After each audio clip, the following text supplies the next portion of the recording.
Sang maestro Will Jan Pluim kembali menegaskan ia akan pensiun di PSM Makassar, namun bukan musim ini. Tak hanya itu, Will Jan Pluim yang membawa PSM Makassar menjuarai Liga 1 2022-2023 juga mengungkapkan alasannya tak mengambil jalan naturalisasi. Will Jan Pluim dipastikan masih menjadi bagian dari skuad PSM Makassar pada musim 2023-2024. Hal ini setelah PSM Makassar mengumumkan jika Will Jan Pluim tak tertarik hijrah ke klub lain.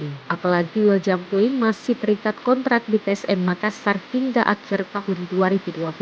Sebagai pemain dengan misi bermain yang di atas rata-rata, Will Jan Pluim kerap menjadi incaran klub lain. Hanya saja, kesetiaannya bersama PSM Makassar membuat Will Jan Pluim ingin terus bertahan dan memastikan menjadikan skuad Cupu Eja sebagai klub terakhirnya. Melalui interview di channel YouTube Update TV pada Minggu 21 Mei 2023, Will Jan Pluim mengungkapkan jika dirinya masih menyisakan kontrak 2 musim lagi bersama PSM Makassar. Will Jan Pluim sejatinya sudah memenuhi persyaratan untuk mengambil langkah naturalisasi. Pasalnya, ia sudah bermain di Indonesia bersama PSM Makassar selama 7 tahun. Namun, Will Jan Pluim memiliki alasan untuk tetap memilih jalan naturalisasi seperti pemain asing lainnya.